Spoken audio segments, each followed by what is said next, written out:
Topic का नाम है क्लासिफिकेशन टेबल। अजीम साहब, क्या नाम है? Classification table. हमने शुरू में एक पढ़ा था क्रॉस टैब, कि दो वेरिएबल्स को कंबाइन करके जो हम फ्रीक्वेंसी टेबल बनाते हैं उसको क्रॉस टैब कहते हैं। उसी की एप्लीकेशन है क्लासिफिकेशन टेबल। स्टार्ट करते हैं, तीन चार एग्जांपल्स करेंगे। एक मेडिकल की कर लेंगे, एक मार्केटिंग की, एक फाइनेंस की। डिफरेंट एग्जांपल्स करते हैं। स्टार्ट करते हैं मेडिकल से, जाके स्टार्ट करते हैं। माने कोविड है किसी को, एक्चुअल रिजल्ट। अब ये लिख दिया मैंने, इस दोनों को मर्ज कर देता हूँ। मर्ज। एक्चुअल समझ गए, एक्चुअल में किसी को कोविड है या नहीं? आ, ये कर दिया नो, ये मैंने कर दिया यस। क्या मतलब? दो ही आंसर है। या तो उसको कोविड होगा या तो उसको कोविड नहीं होगा। मेडिकल में पॉजिटिव रिजल्ट आने का मतलब क्या होता है? कि हाँ, बस इस मेडिकल के टर्म को याद रखिएगा। मेडिकल में पॉजिटिव आने का मतलब होता है सामने वाले को कोविड है। है। ठीक है। अब एक काम करते हैं, हमने यहाँ पे लिख दिया 580 लोगों को कोविड है, 120 लोगों को कोविड नहीं है। डन। कि हमने जो है उल्टा लिख दिया। क्या उल्टा लिख दिया? सही तो लिखा है। 580 को कोविड है, कोविड 580 को कोविड नहीं है, 120 को कोविड है। टोटल कितना हो गया? 700। ये 700 लोग हैं जो हमारे पास टेस्ट करवाने के लिए आए थे, जिसमें से 580 को कोविड नहीं है, 120 को कोविड है। अब माने अजीम साहब ने एक मशीन बनाई है। उस मशीन का काम है कि बताता है कि सामने वाले को कोविड है या कोविड नहीं है। अब मुझे देखना है मशीन के रिजल्ट कैसे हैं। अजीम साहब ने मशीन बनाई है, कामिल साहब ने एप्लीकेशन बनाई है, तलहा साहब ने एक डिवाइस बनाई है, हर किसी ने एक एक मॉडल बनाया है। अब हमने एक एक करके चेक करना है किसकी मशीन अच्छी है। देखिए, हम लोग सोशल साइंटिस्ट हैं, हम लोग पेपर पे मॉडल बनाते हैं। हम इंजीनियर ने जो मशीन बनाए, इस तरह हम डेटा साइंटिस्ट क्या करते हैं, प्रिडिक्ट करेंगे डेटा की बेस के ऊपर कि ऐसा होगा या ऐसा नहीं हो। उन सब के लिए ये टेक्निक यूज करी जाएगी। ये मेडिकल में भी यूज होती है, डेटा साइंस में भी यूज होती है, रिस्क मैनेजमेंट में भी यूज होती है। हर जगह यूज होगी। ठीक है। अब माने अजीम साहब ने एक मशीन बनाई, तो मशीन, इनकी मशीन प्रिडिक्ट करेगी, करेगी ना? इसको मैंने कर दिया प्रिडिक्टेड। क्या कर दिया? Predicted। अब इनकी मशीन ने कहा नो, इनकी मशीन ने कहा यस। मतलब इनकी मशीन में भी दो रिजल्ट आएंगे, एक नो के एक। यस। इनकी मशीन ने कहा 450 नो वाले, 250 यस। यस वाले हैं। ये बात समझ रहे हैं? 700 पेशेंट आए थे, एक्चुअल में 580 लोगों को कोविड नहीं था, 120 लोगों को कोविड था। जब हमने मशीन से पूछा, इनकी मशीन से, इनकी बनाई मशीन से, उसने कहा भाई साहब 450 को कोविड नहीं है, 250 को कोविड है। अब ये इसके अंदर की जो वैल्यूज है वो आपको समझ में आ गई होगी। इसका ब्रेकअप देने वाले हैं हम लोग। समझ रहे हैं? ये 380 लोग कौन है? पहले काम करता हूँ, पूरा डेटा लिख देता हूँ, उसके बाद करते हैं। ये 200 कर लेते हैं, यहाँ पे 70 कर लेते हैं, यहाँ पे 50 कर लेते हैं। ये बात समझ में आई आपको? ये क्या है? ये ब्रेकअप कर दिया हमने। ब्रेकअप करने का मतलब क्या है, उसको ऐड कर देते हो, ग्रैंड टोटल है ये। हाँ, ये हो गया ग्रैंड टोटल। ये 380 कौन है अजीम साहब? क्रिएटिव वो है जो कि एक्चुअल में भी नो थे और मेरी मशीन ने जो किया है हाँ, ये उसके बेस। 380 वो लोग हैं जो इनकी मशीन ने आइडेंटिफाई किए हैं कि कोविड नहीं है, और एक्चुअल में भी नहीं थे। आगे वाले 200 कौन है? 200 वो है कि जिसमें जो है एक्चुअल में नो थे और मेरी मशीन एक्चुअल में यस, हाँ एक्चुअल में एक्चुअल नो में थे, नो थे आप और यस का। तो यस। ठीक है, तो मुझे बताएं आपने टोटल कितने लोगों को नो का है? मैंने टोटल जो है 380। आपने टोटल 450 को नो का है। हाँ 350। एक्चुअल में नो वाले कितने हैं? 580। ठीक कितना है? 380। 380। अच्छा, मेडिकल में किसी को कोविड नहीं है तो इसको हम नेगेटिव रिजल्ट बोलेंगे। डन। ये 380 को हम ट्रू नेगेटिव कह रहे हैं। लॉजिक समझ में आई? उसकी वजह यह है, आपके मुताबिक ये नेगेटिव है और एक्चुअल में भी ये, तो नेगेटिव। मशीन ने नेगेटिव रिजल्ट दिए है। ये हमारे कंप्यूटर साइंस में बहुत ज्यादा वर्ड यूज होता है, ट्रू नेगेटिव। ट्रू नेगेटिव का मतलब है एक्चुअल में भी नो है, आपने भी नो का। नो बोला है, तो इसको कहा जाता है TN। क्या मतलब? True true negative. Negative. Done. अच्छा, ये एक्चुअल में बेसिकली आपका नो है तो नेगेटिव रिजल्ट आना चाहिए। आपने क्या दिया है? यस। यस। आपने पॉजिटिव का है, जबकि पॉजिटिव, नहीं। तो ये क्या हुआ? False positive. ये क्या हो गया? फॉल्स। False positive. मतलब आप पॉजिटिव रिजल्ट दे रहे हैं लेकिन वो फॉल्स पॉजिटिव है। आप कह रहे हैं उसको बीमारी है, जबकि उसको बीमारी नहीं है। नहीं है। फॉल्स पॉजिटिव समझ में आ गया? तो इन सब फ्रीक्वेंसीज के नाम है, इस फ्रीक्वेंसी का नाम है ट्रू नेगेटिव, इसका नाम है फॉल्स पॉजिटिव। ये 50 कौन है? जिनको जो है जिन कोविड है, हाँ, और जो मशीन है उसने भी कोविड तो आपने प्रिडिक्ट किया पॉजिटिव रिजल्ट दिया है। है। हाँ, बहुत अच्छी बात, ट्रू पॉजिटिव है ये। डन। और ये क्या है? ये आपने लॉजिक यूज करके डायरेक्ट फॉल्स नेगेटिव बोल दिया, लेकिन लॉजिक समझते हैं। ये 70 लोग हैं जिनको एक्चुअल में था, लेकिन आपने नो बोला है, मतलब आपने नेगेटिव रिजल्ट दिया, लेकिन ये क्या है? पॉजिटिव। फॉल्स नेगेटिव है। समझ में आ गया? आप कह रहे हैं रिजल्ट नेगेटिव आया है, आपने ये बात बोली रिजल्ट नेगेटिव आया, लेकिन ये फॉल्स नेगेटिव है। यहाँ तक लॉजिक समझ में आ गई? बोले? तो हर वैल्यू का नाम तो में आ गया, राइट। अब इन चारों वैल्यूज को कोई भी ये नहीं कहता कि भाई बताओ कितने नो नो हुए, वो आपसे कहेगा ट्रू नेगेटिव कितना आया, वो पूछेगा ट्रू पॉजिटिव कितना आया, वो ये तमाम चीजें आपसे पूछेगा। इन चारों वैल्यूज के नाम आ गए। अब ये फ्रीक्वेंसीज के नाम थे, किसके नाम थे? परसेंटेज में बात करें, ठीक है। अब एक काम करते हैं, 380 डिवाइड बाय 580, ये परसेंटेज आ गई 65%। तो आप बोलेंगे 65% ऐसे केसेस है जो कि एक्चुअल में भी नो थे, आपने भी नो पे क्लिक किया। डन। आपने ये याद रखना है, डिवाइड जिस टोटल से करना है वो एक्चुअल का टोटल हो। बात समझ रहे हैं? ग्रैंड टोटल ना हो, प्रेडिक्टेड का टोटल ना हो। ये बात समझ रहे हैं, किसका टोटल हो? एक्चुअल का। फिर ये देखें, ये 200 की परसेंटेज क्या आई है बताएं? ये हाँ, 34 आ गई, वही 35 कर लें, 34.48। डन। अब ये भी हम एक परसेंटेज निकालते हैं, 70 डिवाइड बाय 120, और ये भी हम परसेंटेज कैलकुलेट कर लेते हैं, 50 डिवाइड बाय 120। ये चारों परसेंटेज आ गई। सहर बीबी, ये समझ में आ रहा है आपको? ये अजीम साहब, इस 65% की इंटरप्रिटेशन बताएं। 65% लोग वो हैं जिनको एक्चुअल में भी जो है कोविड था, और जो हमने एक्चुअल में भी कोविड नहीं था। नहीं था, और जो है हमने भी जो प्रेडिक्ट किया उसमें भी कोविड नहीं है। डन। ये 41% कौन है? ये 41% वो है जिनको एक्चुअल में कोविड था और हमने भी प्रेडिक्ट किया कि कोविड है। जी। अब एक हमारे यहाँ बहुत बड़ा टॉपिक पढ़ाया जाता है, sensitivity, specificity, type 1 error, type 2 error, वो यही था। इन परसेंटेजेस के नाम है। ये जो परसेंटेज है ना, इसको स्पेसिफिसिटी कहा जाता है। स्पेसिफिक होता है ना, स्पेसिफिसिटी। और इस परसेंटेज को कहा जाता है सेंसिटिविटी। एक पूरा टॉपिक पढ़ाया जाता है सेंसिटिविटी एनालिसिस के नाम से, और स्पेसिफिसिटी एनालिसिस, वो यही होता है।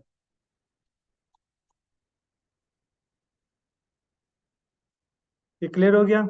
तो सेंसिटिविटी उस चीज की परसेंटेज है कि कितने परसेंट केसेस ऐसे थे जो एक्चुअल में भी यस थे, आपने यस बोला। और स्पेसिफिसिटी वो है कितने परसेंट ऐसे थे जो नो थे और आपने उसको भी नो कहा। अच्छा, मजे की बात, ये 200 की, ये जो 34% है, ये क्या है? मतलब एक्चुअल में नो था, हमने जो है प्रेडिक्ट किया। यस किया, तो ये टाइप 1 एरर है ना, जो हमने पढ़ा था कि नो करना था, हमने यस कर दिया। ठीक है, ये टाइप 1 एरर हो गया। और ये क्या हो गया? Type 2 error. ये हमने क्या कहा, आपको यस करना था, आपने नो कर दिया। याद आया? Type 2 error. अब ये पूरा टेबल बन गया। ये बेसिकली पढ़ाया जाता है, तो हमने एक साथ दो तीन कंसेप्ट सीख लिए। हमने true negative, true positive, false negative, false positive भी सीख लिया। अच्छा, अब जानते कंफ्यूजन क्यों पैदा होती है। आपने इस 380 को डिवाइड किया 580 से ना, तो और इस 50 को डिवाइड किया 120 से, राइट। अब जानते हैं, किताब में जाते हो, किताब सेंसिटिविटी कैसे निकालता है? वो कहता है भाई साहब, true positive divide by false negative plus true positive. बात समझ में आ रही है? अब ये 50 क्या है? 50 देखेगा, ये ट्रू पॉजिटिव है ना, 50 को 120 से डिवाइड किया, तो 120 खुद कैसे आया था? False negative plus true positive करके। तो देखें, देखने में कितना कॉम्प्लिकेटेड लग रहा है। अगर मैं इस तरह याद करूँ ना, तो पूरी जिंदगी याद ही नहीं होता। ये क्लियर हो गया? अब मैं आपसे पूछूं, स्पेसिफिसिटी का फॉर्मूला क्या है? तो आपने कहा स्पेसिफिसिटी निकाला कैसे था? आपने कहा 380 को डिवाइड किया 580 से, तो 380 को क्या बोले? True negative. डन। तो आप कहेंगे true negative divide by true negative plus false positive. इस तरह आप टाइप 1 एरर और टाइप 2 एरर का फॉर्मूला भी बना लेंगे। अब नॉर्मली पहले फॉर्मूला पढ़ाया जाता, फिर ये किया जाता है, लेकिन मुझे एक्सपीरियंस था, तो मुझे पता था कि बहुत कंफ्यूजन पैदा होगी, लोग कहेंगे इतने कॉम्प्लिकेटेड फॉर्मूला आप मिक्स हो जाते हैं, तो इसलिए पहले हमने ये पढ़ लिया, उसके बाद हम फॉर्मूला पे आए। क्लियर हो गया लॉजिक? Yes, sir. तो इसके कौन सा फॉर्मूला? ये वाला, ये वाला, ये 50 देखें, ये जो आपका 380 है, ये 580 से डिवाइड हुआ है। इस 380 का नाम क्या था? दिया हुआ है यहाँ पे, ट्रू नेगेटिव। सही है, तो ऊपर ट्रू नेगेटिव आना चाहिए। और डिवाइड किससे हुआ? 580 से। 580 इन दोनों को प्लस करके आया ना।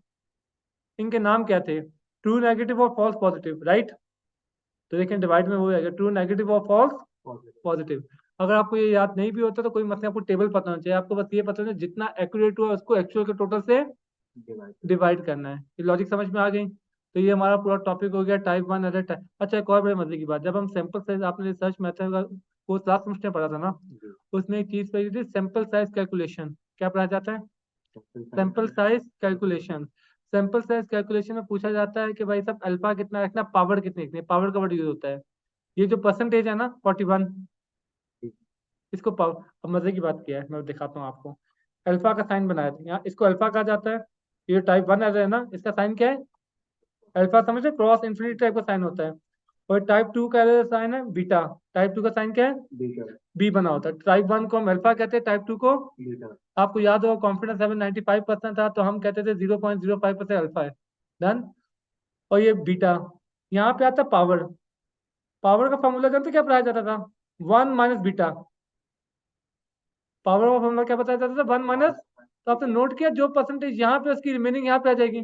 तो टेक्निकली दूसरे सब्जेक्ट के अंदर जो सेंसिटिविटी है, सही है, स्टैट्स उसको क्या कह रहा है?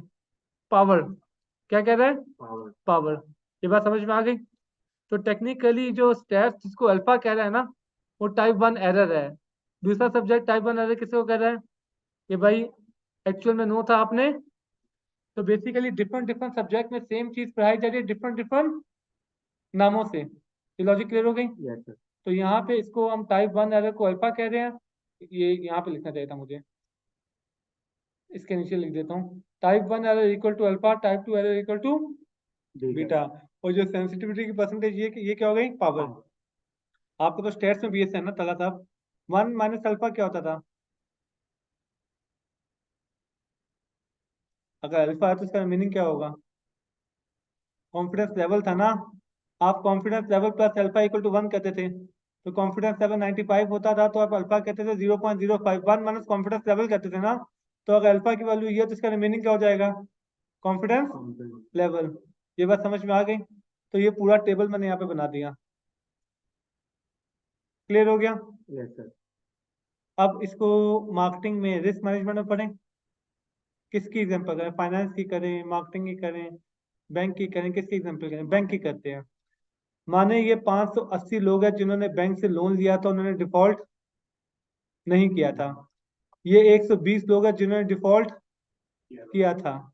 टोटल कितने लोगों ने लोन लिया था? 5. ये एक्चुअल डेटा था। आपने कहा मैंने एक आर्टिफिशियल इंटेलिजेंस का मॉडल बनाया जो लोन देने से पहले बता देगा कि डिफॉल्ट किया है, डिफॉल्ट नहीं किया। आपने ये प्रिडिक्ट किया है, आपके मॉडल ने, आर्टिफिशियल मॉडल ने। डन।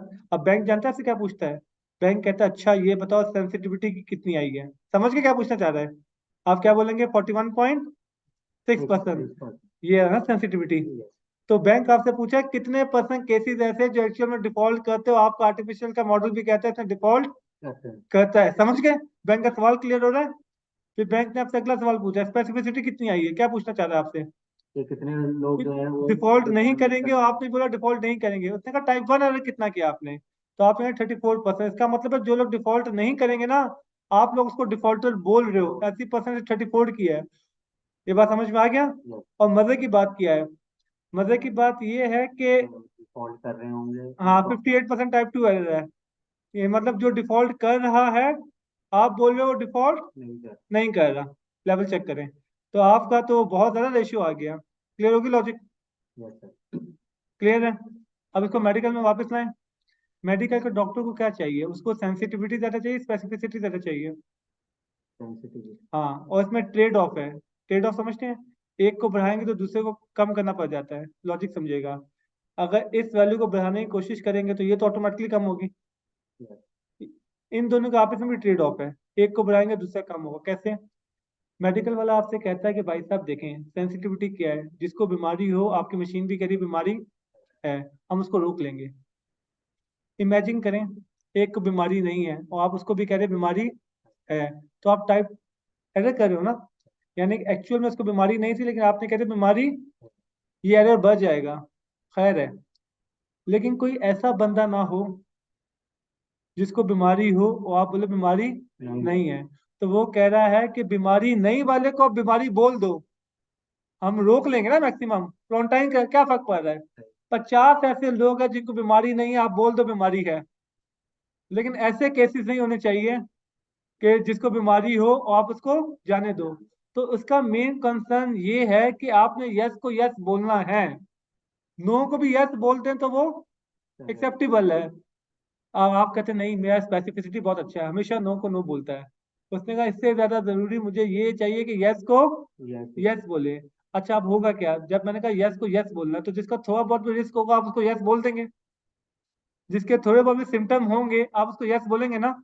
जब आप उसको यस बोलेंगे तो चांसेस है गलती के कि आप नो वालों को यस बोल रहे हो, क्योंकि हॉस्पिटल ने आपको पॉलिसी ये दी थी ना कि जिसका भी थोड़ा बहुत डाउट होता है उसको रोक लो। तो ऐसे बहुत सारे लोग जिनको नहीं होगा आप उसको रोकोगे, तो मतलब ये एक्चुअल में वो नो होगा लेकिन आप उसको यस, सॉरी एक्चुअल में वो नो होगा आप उसको यस कह रहे होंगे। ये बात समझ में आ रहा है? तो आप टाइप 1 एरर दबा के कह रहे हैं, एक्चुअल में नो था आप उसको यस कह रहे हैं। डन हो गया? तो बैंक कह रहा है भाई टाइप 1 एरर आपने जितना बढ़ाना है बढ़ा लो, ठीक है, लेकिन मुझे सेंसिटिविटी हाई करनी है। लॉजिक क्लियर हो गई? शहर में भी क्लियर हो गया? क्योंकि एक चीज, अच्छा दूसरी बात, मैंने आपसे कहा हर किसी को रोकने की जरूरत नहीं है, जिसका कंफर्म है उसको रोको, जिसका कंफर्म नहीं है उसको जाने दो। इसका मतलब ये है जिसके थोड़े बहुत सिम्टम होगा आप उसको जाने देंगे, इसका मतलब एक्चुअल में यस होगा और आप उसको नो कह रहे हैं। तो जो भी एक पॉलिसी बनाएंगे ना तो दूसरे को कॉम्प्रोमाइज होगा। ये लॉजिक क्लियर हो गई? अगर आपने सेंसिटिविटी बढ़ानी है, सेंसिटिविटी बढ़ानी है तो ये टाइप 1 एरर बहुत बढ़ेगा। उसकी वजह इसको बढ़ाने के चक्कर में ना आप बहुत सारे एक्चुअल नो को यस बोलेंगे। लॉजिक क्लियर हो गई? अच्छा सुने, जब भी टाइप 1 एरर बढ़ेगा तो ये कम होगा। इन दोनों में ट्रेड ऑफ समझ में आया? ये दोनों की लॉजिक समझानी थी मुझे कि ये बढ़ेगा तो ये कम क्यों होगा, क्योंकि ये बढ़ेगा तो टाइप 1 एरर बढ़ेगा, टाइप 1 एरर बढ़ेगा तो ये कम होगा। तो सेंसिटिविटी बढ़ाने की कोशिश करेंगे, स्पेसिफिसिटी कम होगी। तभी तो स्टेट्स में आपको ये रट्टा लगवाया जाता है कि टाइप 1 एरर को बढ़ाएंगे तो टाइप 2 एरर कम होगा, टाइप 2 एरर को कम करेंगे टाइप 1 एरर बढ़ेगा। इन दोनों में भी इन्वर्स है, क्योंकि जितना ये बढ़ेगा उतना ये, अच्छा ये बढ़ेगा तो ये बढ़ेगा, ये बढ़ेगा तो ये कम हो जाएगा। तो टाइप 1 एरर और टाइप 2 एरर में ट्रेड ऑफ है, समझ गए? एक एरर को कम करने की कोशिश करेंगे दूसरा बढ़ेगा, दूसरे को कम करने की कोशिश करेंगे पहला बढ़ेगा। बस सेंसिटिविटी और स्पेसिफिसिटी में ट्रेड ऑफ है। अब मेन चीज, आप कहते हैं मेरा मॉडल सेंसिटिविटी में बहुत अच्छा है, जैसे अजीम साहब ने मॉडल बनाया उसके सेंसिटिविटी 80% है और स्पेसिफिसिटी 45% है। कामिल ने मॉडल बनाया सेंसिटिविटी भी 70% है और स्पेसिफिसिटी 65% है। अब डिपेंड करता हूँ कि पॉलिसी क्या है, लेकिन ओवरऑल मॉडल किसका अच्छा है ये कैसे पता चलेगा? ये हिट रेशियो से आएगा। हिट रेशियो कैसे आएगा? इनको ऐड करें कि 380 एक्चुअल है ना जो सही प्रिडिक्ट हुए, और ये 50 कौन है सही प्रिडिक्ट वाले, इसको ग्रैंड टोटल से डिवाइड कर दे। 430 डिवाइड बाय 700, ये आ गया हिट रेशियो। क्या हो गया? Hit ratio. क्लियर हो गया? 61 ये ओवरऑल आ गया। तो ये होता है करेक्टली आइडेंटिफाई केसेस। कौन से केसेस?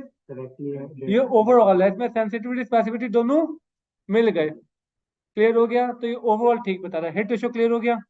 बोले अब ये बैंक में कैसे यूज हो रहा है?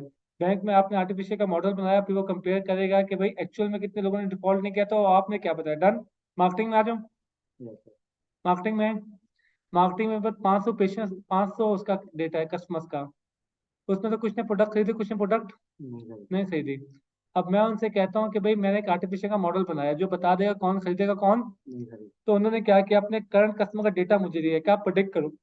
माने 700 कस्टमर थे, मेरे सॉफ्टवेयर ने प्रोडिक्ट किया तो मेरे मुताबिक 450 नहीं खरीदेंगे, 250 चलिए, वो वीडियो क्यों खत्म हो गई थी, नई वीडियो स्टार्ट करते पार्ट 2। इसके अंदर सिर्फ और सिर्फ एग्जांपल डिस्कस करते हैं, एग्जांपल के अलावा कोई बात डिस्कस नहीं करेंगे। मार्केटिंग की एग्जांपल कर लेंगे, फाइनेंस की कर लेंगे। हमने आई थिंक मेडिकल वाली एग्जांपल कर ली थी और बैंक वाली एग्जांपल कर ली थी। कर ली थी। कर ली थी। अब हम मार्केटिंग एग्जांपल कर लेते हैं। मार्केटिंग में हमने एग्जांपल की थी, माने 700 पेश। इससे थोड़ी डिटेल में समझता हूँ। माने कि आप में से मार्केटिंग मैनेजर किसका है? कामिल का ले लेते हैं। माने कामिल साहब एक कंपनी के पास गए, उन्होंने कहा कि सर आपको सेल्स पर्सन कितने हैं? उसने कहा 10 सेल्स पर्सन। उसने कहा एक सेल्स पर्सन दिन में कितने लोगों को डील करता है? उसने कहा 5 लोगों को। तो उसने कहा 10 सेल्स पर्सन कितने लोगों को डील करेंगे? उसने कहा 50। उसने कहा महीने में कितने वर्किंग डे होते हैं? उसने कहा 20। 10 दिन छुट्टी होती है, हफ्ते में 5 दिन होते हैं, महीने में 4 हफ्ते हो गए, 20 वर्किंग डे हो गए। कहते हैं रोज के 50 कस्टमर, 20 दिन के कितने हो गए? 1000 हो गए। डन। आपका डेटाबेस में 20,000 लोग हैं। आपका कितने लोगों को टारगेट करता है? 1000। आप उन्हीं के पास भेजेंगे जो खरीदेंगे। कंपनी को सुनने में बात अच्छी लगेगी। Yes sir. तो कंपनी कहेगी भाई साहब हमें कैसे पता चलेगा कौन खरीदेगा कौन नहीं खरीदेगा? तो इन्होंने कहा मैं आपको एक आर्टिफिशियल का मॉडल बना के देता हूँ जो आपको पहले से प्रिडिक्ट करके देगा कौन खरीदेगा कौन नहीं खरीदेगा। तो कंपनी का पहला ऑब्जेक्शन क्या होगा? कंपनी कहे हम कैसे मान लें कि भाई तुम्हारा मॉडल ठीक है या तुम्हारा मॉडल गलत है? कहेंगे ना कंपनी। ये कहेगा ओके फाइन, एक काम करो, जो आपके एग्जिस्टिंग कस्टमर्स है जो आप गए हैं, आप मुझे मत बताओ किसने आपका प्रोडक्ट खरीदा है, किसने प्रोडक्ट, मेरा आर्टिफिशियल का मॉडल प्रिडिक्ट करेगा कि किसने प्रोडक्ट खरीदा किसने प्रोडक्ट नहीं सर। अगर वहां पे ठीक करेगा तो फिर आगे भी ठीक करेगा। सही सही ऑफर है। जी। सही ऑफर है ना? फिर कंपनी ने इसको 700 लोगों का डेटा दिया। ये बात समझ रहे हैं? Yes sir. कंपनी ने कहा ये 700 लोग हैं और इनका हमें पता है किसने प्रोडक्ट खरीदा किसने प्रोडक्ट नहीं सर। नहीं खरीदा। ये इंफॉर्मेशन है, क्लियर होगी?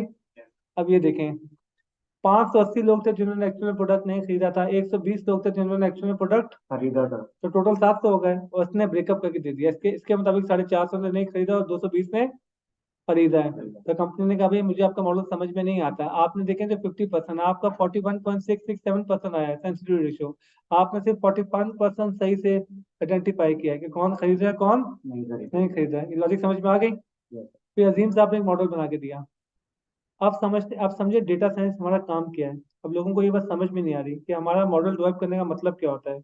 मैं कोई इंजीनियर होता, मैं कोई मशीन बनाता पानी ठंडा करने की, फ्रिज बनाता, रूम ठंडा करने के लिए एसी बनाता। हम जो फाइनेंस के एक्सपर्ट हैं, हमारा काम ये मशीनें बनाना नहीं, हमारे काम ये मॉडल बनाना है, रिस्क मैनेजमेंट के मॉडल बनाना। बात समझ रहे हैं? कितना रिस्क लेना है कितना रिस्क नहीं लेना, क्लियर? यस। अब ये चीज हम पढ़ते हैं लॉजिस्टिक रिग्रेशन के अंदर। लॉजिक में क्लासिफिकेशन टेबल बनता है, उसके अंदर हम प्रोबेबिलिटी को प्रिडिक्ट करवाते हैं। क्या चांसेस है प्रोडक्ट खरीदेगा, क्या चांसेस है प्रोडक्ट नहीं खरीदेगा, क्या चांसेस है डिफॉल्ट करेगा, क्या चांसेस डिफॉल्ट नहीं नहीं सर। करेगा। जैसे बैंक वाले एग्जांपल में हर केस की प्रोबेबिलिटी कैलकुलेट होकर आती कि इसके इतने चांसेस है डिफॉल्ट करने के, इसके इतने चांसेस डिफॉल्ट नहीं सर। नहीं करने के। अब होता क्या है, जब प्रोबेबिलिटी 0.5 से बढ़ जाती है तो कह देता है हाँ डिफॉल्ट करेगा, और 0.5 से कम है तो डिफॉल्ट नहीं करेगा। पॉइंट क्या है, अगर प्रोबेबिलिटी 0.51 आई तब भी सॉफ्टवेयर तो कहेगा ये डिफॉल्ट करेगा, वो तो यस लिख देगा। और 0.49 पे क्या करेगा? नो। नो। अब बैंक ने मुझसे कहा कि एक काम करो, अगर इसने 0.51 पे यस बोला तो हो सकता है 0.51 वाला डिफॉल्ट, हाँ सर। हमारे बहुत सारे पोटेंशियल कस्टमर चले जाएंगे। एक काम करो, जिसकी प्रोबेबिलिटी 0.8 से ज्यादा है ना, जिसके 80% से ज्यादा चांस है डिफॉल्ट करने के, उसको हम नहीं देंगे। और जिसके 80% से कम चांस है उसको हम लोन। दे दे। अब सॉफ्टवेयर ऑटोमेटिकली 50% पे कह रहा है, लेकिन कंपनी ने कहा 50% पे मैं 30% का रिस्क लेने को राजी हूँ। जिसका 20% भी चांस है ना लोन वापस करने का, उसको लोन दे दे। दो। दूसरा बैंक क्या कहेगा अग्रेसिव होके, 95% चांसेस है डिफॉल्ट करने के, 5% भी चांसेस है ना, तो उसको लोन दे दे दे। दो। तो हम लॉजिक में एक प्रोबेबिलिटी कैलकुलेट करवाते हैं, वो हमें एग्जैक्ट प्रोबेबिलिटी बताएगा इसके कितने चांसेस हैं। आपने अक्सर डॉक्टर्स को देखा, और डॉक्टर्स कहते हैं ऑपरेशन तो कर देंगे, 80% चांस है बचने के, वो नो यस में आ जाता है ना। वो बताता है बचने के ये चांस है, मरने के नहीं था। ये चांस है। अब सवाल ये होता है आप प्रोडिक्ट कर किन बेसिस पे रहे हैं? इसी चक्कर में तुमने लॉजिस्टिक रिग्रेशन स्टार्ट किया था। यहीं से तुमने स्टार्ट किया था कि मल्टीपल लीनियर रिग्रेशन में डिपेंडेंट वेरिएबल क्वालिटेटिव होता है, लॉजिस्टिक रिग्रेशन में डिपेंडेंट वेरिएबल क्वालिटेटिव होता है। देखें क्वालिटेटिव था, नो और यस था। हमने प्रोडिक्ट करना था नो होगा या यस। यस होगा। डन हो गया। ये नो यस की लॉजिक समझाता हूँ। लोग कहते हैं हर सवाल में नो यस कहाँ से आ गया, समझाता हूँ। मुझे रिसर्च करना है, आपकी क्लास में से कौन क्लासिकल म्यूजिक सुनता है कौन रॉक म्यूजिक सुनता है? दो कैटेगरी हो गई, बोले। यस। अब मैं रॉक म्यूजिक को ले लेता हूँ, रॉक म्यूजिक नो यस, तो नो का मतलब हो गया क्लासिकल और यस का मतलब होगा रॉक म्यूजिक। तो ये किताब में हर दफा नो यस क्यों चलता, समझ में आ गया, वो हर किसी को नो यस में कन्वर्ट कर देता है। मुझे देखना है आप में से कौन प्राइवेट सेक्टर में काम करता है, कौन गवर्नमेंट में काम करता है, तो मैं कहूँ government sector no yes, government में नहीं करता, गवर्नमेंट में इस तरह जनरल हो जाता है, फिर इसकी प्रिडिक्शन करना सही हो जाएगी। क्लियर? इन मॉडल्स का बेनिफिट ये होता है कि हम प्रिडिक्ट कर सकते हैं किन बेसिस पे नो होता है, किन बेसिस पे यस। अब कोई बंदा मुझसे पूछे आप मुझे प्रिडिक्ट करके बताओ गवर्नमेंट ऑफिस में लगने के लिए कौन सी कैरेक्टरिस्टिक्स होनी चाहिए और प्राइवेट में कौन कौन से कैरेक्टरिस्टिक्स होने चाहिए, ये लॉजिक सारा एक्सप्लेन कर देगा ये मॉडल। अच्छा, आप मुझे आपके मॉडल की चेक करनी है कितना एक्यूरेट है, तो ये जो पूरा टेबल हमने क्लासिफिकेशन टेबल बनाया है किसके लिए बनाया है, मॉडल मॉडल की एक्यूरेसी चेक करने के लिए। हिट रेशियो क्या बताता है, कि आपका मॉडल कितना है। Overall accuracy. अच्छा, मजे की बात यही चीज हमने हाइपोथेसिस में भी डिस्कस की थी, अगर आपको याद हो तो। नल हाइपोथेसिस कहता था रिलेशनशिप नहीं है, ऑल्टरनेटिव हाइपोथेसिस कहता था रिलेशनशिप है। तो देखें एक्चुअल में जब रिलेशनशिप नहीं होता था और आप भी कहते थे रिलेशनशिप नहीं है, देखें 360 आ रहा है। आपने टाइप वन एरर क्या पढ़ा था, आपने टाइप वन एरर पता नल हाइपोथेसिस आप लोग एक्सेप्ट करना था, आपने रिजेक्ट कर दिया, इसका मतलब ये एक्चुअल में नो था, आपने यस कर दिया। यहाँ पे देखें 200 की वैल्यू दी हुई है, 200 केसेस ऐसे थे जिनको नो बोलना था, आपने उसको यस बोल दिया। अगले टेबल में जाके देखें आपने उसको फॉल्स पॉजिटिव कहा हुआ है, उससे अगले टेबल में जाके देखें तो आपने उसको टाइप वन एरर कहा हुआ है, ये देखें आपने उसको फॉल्स पॉजिटिव कहा है, आपने उसको टाइप वन एरर कहा है, आपने इसका सिंबल अल्फा का बनाया है। टाइप टू एरर आपने क्या पढ़ा था कि नल हाइपोथेसिस को रिजेक्ट करना है, आपने एक्सेप्ट कर लिया, मतलब रिलेशनशिप होता है और आप कहते हैं नहीं है, एक्चुअल में यस आप बोलते नो, तो ये 70 टेक्निकली ये क्या है, फॉल्स नेगेटिव। तो टाइप टू एरर क्या हुआ, फॉल्स नेगेटिव हुआ, और परसेंटेज में टाइप टू एरर, सिंबल में बीटा। तो ये two positive two negative frequencies के नाम है, किसके नाम है, फ्रीक्वेंसी। और ये sensitivity type one error type two error किसके नाम है, ये नाम है परसेंटेजेस के, वो परसेंटेज में आ रहा है, वो फ्रीक्वेंसी में आ रहा है। डन। अब चाहे एक बहुत बड़ी कंफ्यूजन जो कि जहालत की बेस पे है, वो क्या है, बच्चा रट्टा मार लेता है, रट्टा सुने कि पहला कॉलम स्पेसिफिसिटी का है, दूसरा टाइप वन एरर का है, तीसरा टाइप टू एरर का, चौथा बच्चा रट्टा लगा लेता है। इस रट्टे में जानते गलती क्या है, बहुत सारी किताबों में एक्चुअल कॉलम में दिया हुआ है, समझ गए, और प्रेडिक्टेड रॉ में दिया हुआ है, गेम चेंज, समझ रहे हैं। अब टाइप टू एरर ऊपर आ जाएगा, टाइप वन एरर नीचे आ जाएगा, सेंसिटिविटी ऊपर आ जाएगी, अब जितने रट्टा हमारा वो तो क्या। अच्छा, हमने ये रॉ कॉलम इसलिए किया है क्योंकि हम लॉजिस्टिक सीखे थे एसपीएसएस पर, एसपीएसएस एक्चुअल को रॉ में देता है। डन। अच्छा, अब क्योंकि उसने कॉलम और रॉ की जगह चेंज कर दी है, तो वो कॉलम के टोटल से डिवाइड करेगा। तभी हमने शुरू में ये बात सीखी थी कि एक्चुअल के टोटल से डिवाइड होता है, किससे डिवाइड होता है, एक्चुअल के टोटल से डिवाइड होगा। लॉजिक क्लियर हो गई। अब एक्चुअल जहां पे भी हो, चाहे रॉ में हो चाहे कॉलम में, आपको कोई फर्क नहीं पड़ता। Clear? True positive true negative समझ में आ गया। इसकी एग्जांपल किस में करें, एचआर में करें, मार्केटिंग में करें, नाम लेते हैं उसके एग्जांपल्स करते रहते हैं। कोई भी फील्ड बता दें, supply chain, consumer behaviour, HR, management, वो भी कुछ भी। मार्केटिंग अभी हमने ब्रांड की एग्जांपल की तो सही, चले मार्केटिंग एग्जांपल करते हैं इस बात के ऊपर। मैंने अभी आपसे कहा था कि बंदा प्रोडक्ट खरीदेगा, बंदा प्रोडक्ट सेल्स मार्केटिंग में ही आ जाता है ना, मार्केटिंग कवर हो गया। एचआर ले ले, बोले।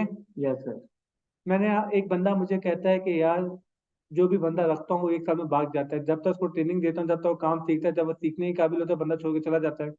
अब मैं उससे कहता हूँ कि यार तू ऐसे बंदे रखे ना कि जो छोड़ के जाए, तो कहेगा मुझे ख्वाब आएगा, कौन रहेगा कौन रहेगा, नहीं। तो मैंने उससे कहा एक काम कर, पिछले 500 लोगों का डेटा मुझे दे, जो छोड़ के गए, जो छोड़ के नहीं गए, मैं उन सबकी कैरेक्टरिस्टिक्स को मेजर करता हूँ, उनकी कैरेक्टरिस्टिक्स की बेस में मैं प्रिडिक्ट करूंगा कि कौन डिफॉल्ट, सॉरी कौन छोड़ के जाता है, कौन छोड़ के नहीं जाता। जब हम नेक्स्ट हायरिंग करेंगे ना, हम उन बातों का ख्याल रखेंगे। अब मान लो मुझे 10 वेरिएबल दिए, A B C D E F G H I J K, इसमें से एक वेरिएबल था ए, एज, एज इनसिग्निफिकेंट आएगा, उसकी सेक वैल्यू ग्रेटर देन 0.05 आएगा। इसका मतलब क्या है, एज की बेस पे प्रोडिक्ट नहीं कर सकते कौन छोड़ के जाएगा, कौन छोड़ के नहीं जाएगा। जेंडर की सेक वैल्यू आ गई 0.02, सिग्निफिकेंट है, इसका मतलब है जेंडर की बेस पे प्रोडिक्ट कर सकते हैं कि कौन छोड़ के जाएगा, कौन छोड़ के नहीं जाएगा। अब उन मॉडल्स की बेस पे मैं अपनी मशीन को टीच करूंगा, और मशीन लर्निंग करवाते हुए मैं उसको गाइड करूंगा कि तुमने प्रिडिक्ट करना है, और मशीन ने मुझे ये प्रिडिक्ट करके दे दिया। तो इसकी बेस में देख लूंगा मेरा मॉडल कितना अच्छा बना, फिर मैं डिसाइड करूंगा इसके अंदर मजीद वेरिएबल ऐड करने हैं या नहीं करने। समझ में आ गया? तो आप, मेरी कंपनी मुझसे क्या कहती है, 80 लाख को प्रोजेक्ट है, लेकिन मैं आपको तब तक नहीं दूंगा जब तक आपकी सेंसिटिविटी 90% को क्रॉस, नहीं करेगी। सेंसिटिविटी भी 90% क्रॉस करे, स्पेसिफिसिटी 95% क्रॉस करे। समझ रहे हैं? तो उसने कहा सेंसिटिविटी भी मुझे 90% क्रॉस करवानी है, स्पेसिफिसिटी भी 95% क्रॉस करानी है। समझ रहे हैं? जो छोड़ के नहीं जाएगा, मतलब जो हमारे पास डेटा में जो छोड़ के नहीं गया, आपने भी बोला छोड़ के नहीं गया, इसमें एक्यूरेसी मुझे 95 से ज्यादा चाहिए। समझ गए? अच्छा, दूसरा तरीका इसका क्या है, वो मुझसे कहेगा टाइप 1 एरर मुझे 5% से ज्यादा चाहिए, और टाइप 2 एरर मुझे 10% से ज्यादा नहीं चाहिए। वो कुछ भी कह सकता है। लॉजिक समझ में आ गई? अब आपने ट्रू नेगेटिव ट्रू पॉजिटिव के नाम इसलिए कम सुने होंगे क्योंकि फ्रिक्वेंसी में है, और आपने type 1 error, type 2 error, sensitivity, specificity के नाम इसलिए ज्यादा सुना होगा क्योंकि ये परसेंटेज में। और बात परसेंटेज भी की जाएगी ना, किसी के एम्प्लॉय 150 होंगे, किसी के 1,500 होंगे, तो हम फ्रिक्वेंसी पे थोड़ी ना खेल सकते हैं, हम तभी परसेंटेज भी खेलेंगे। ये सारी लॉजिक क्लियर हो गई? Yes sir. कोई सवाल है इसमें से पूछें? हमने हिट रेशियो भी डिस्कस कर लिया है। हिट रेशियो क्या थे? Overall correctly identify cases. Overall तो कैसे आता था, डायगोनल को ऐड करते थे, divide by total. Total. Clear है? तो फिर से पूछूं, कोई सवाल है तो पूछें।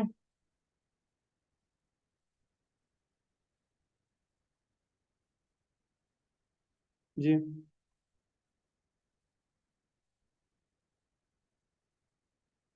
और दूसरे का नाम है टाइप 1 एरर, टाइप 2 एरर, चारों का नाम हो गया ना?